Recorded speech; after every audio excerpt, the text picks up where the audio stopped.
shugaba Trump na Amurka ya yi watsi da fatali da ƙudurori da Iran ta gabatar, wanda mai da martani ne ga ƙudurori a rubuce da Amurka ta buƙatar a gabanta, wanda aka bada shi ta hannun Pakistan.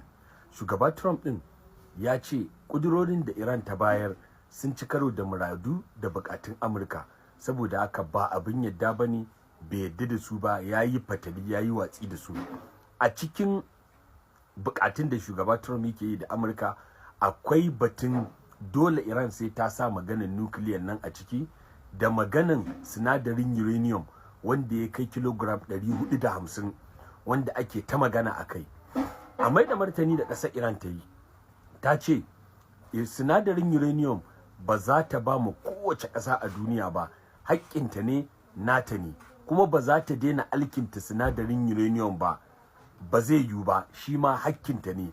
Sannan kuma su fa suna da zaɓi, idan Amurka ta ce yaƙi take so a ci gaba da yaƙi, ba su da matsala. Idan kuma ta ce zaman lafiya take so, to sun fi kowa zaman lafiya, don ba su taɓa kai ma wata ƙasa guda ɗaya hari a duniya ba. Mai magana da yawun ma'aikatan harkokin wajen ƙasar Iran wato Ismail Baghai ya ce duk wa'innan bayanan haka Iran take, kuma haka take so. Yanda Amurka ke buƙatuwa da ƙudurorinta, ita ma Iran tana da buƙatuwa da ƙudurorinta, kuma ba wanda ya isa ya hana. Ku je Play Store ku sauke manhajar mu na Dan Show, muna sai da data mai arha, data mai karko, data mai sauki, data mai daɗin amfani.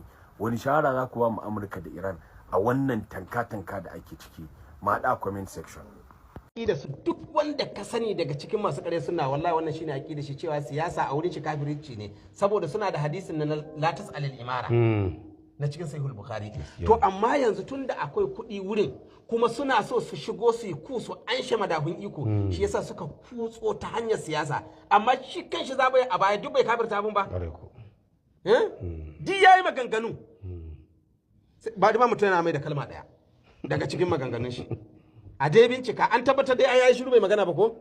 In kuma yayi magana a gaya man. Daga ɗaya daga cikin maganganun shi.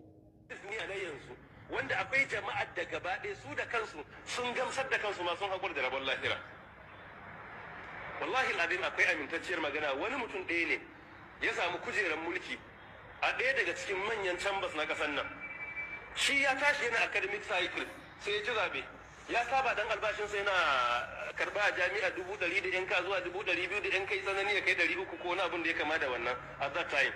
Da ya je can kawai yana zaune sai ya ga ya shiga akawun ɗinsa miliyan nawa, ya ga wajen miliyan 15. Ya ce kai wannan kudin kuskure ne, don shi bai taba tunanin ma zai mallaki miliyan 5 ba a duniya, balle miliyan 15. Ana zaune ba zai ba sai ya ga wani alat miliyan 40 ya shiga, sai buga abokinsa ya ce ni fa kudi na ta shiga akawun dina, kuma ba a fara aiki ba. Ya ce nawaye ne? Ya ce naka ne? Ya ce namu duka gaba ɗaya ko na ni kaɗai? Ya ce ni kaɗai. Ni kaɗai? Ya ce ya ce shi bai gamsu ba sai ki taɓa kudin. Bayan sati sai ga 70 miliyan ya shiga akawun nan. Ya sake buga ya ce wani kudin fa ya shiga. Ya ce masa naka ne? Ya ce ni kaɗai ko dukan mu? Ya ce ni kaɗai. Sai ce abokinsa don Allah da wannan kudin talaka da muke riba kana ga za mu ga annabi a kiyama kuwa? Sai abokin ya yi dariya ya ce kai daman annabi kake son gani ka zo nan cikin mu? Da mu ga ganin annabi? Wallahi ya ce haka ya gaya masa, ya ce kai daman kana niyan ganin annabin ka zo na? Ya ce haka ko? Ya ce a wallahi in dai annabi kake son gani wallahi tallahi ka bar wajen nan.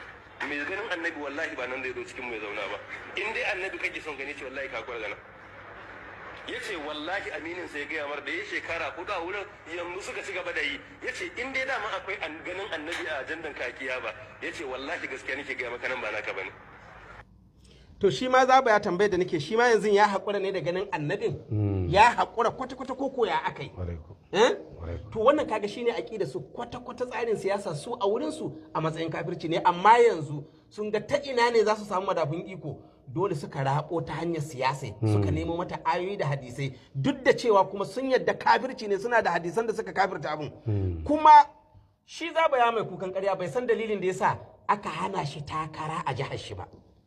Ai ita takara musamman mulkin siyasa ana buƙatar wanda zai ma kowa adalci ne. Ana son neutral mutum wanda ya ma masu ƙaryar sunna su kansu ya musu adalci, ya ma 'yan ɗariƙa adalci, ya ma kiristoci adalci, ya rungume kowa.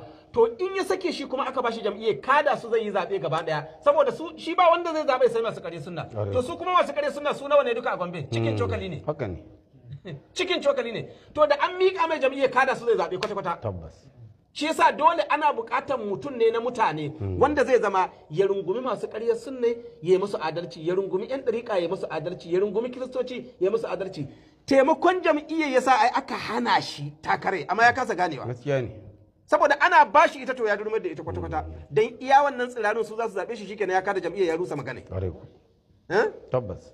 Kuma tambayar shi ne shi yanzu wanda ya gama ai ya san irin adalcin da yawa al'umma su ma mutanen jihar sun sani tunda kadiba hatta yan tsangaya wanda su ba zuwa suke masu shiga su je su yi maula ko su yi maganganu wurin gwamnati ba amma kadiba tsangayar gwani sani sai da aka gyara ta wanda mu abun alfahari ne a wurin mu kuma masu ƙarya sunan su ma an taimake su bangaren ɗarika an taimake su bangaren kiristoci an makowa to dole yana neman wanda zai gaje shi mai irin wannan ɗabi'a wanda ya zama na kowa ne ba na wasu tsirarun mutane cikin cokali ba masu ƙarya sunna ina tabbatar muku ba wata jiha da za ku iya mamayewa dan an gano ku cikin cokali ne saboda haka neutral mutum ake so na kowa wanda zai ma kowane bangare adalci duk wani mai wata aƙida da sassa wanda ya zama ya rike wasu mutane a zuci ba da za a bashi takara kusan da sani saboda haka ku shiga kasuwa kawai ku nemi kuɗi kuke so magana to ku shiga kasuwa amma magana ku raɗe da siyasa wala ba za mu bari ba dan shi yanzu zan tambaye ku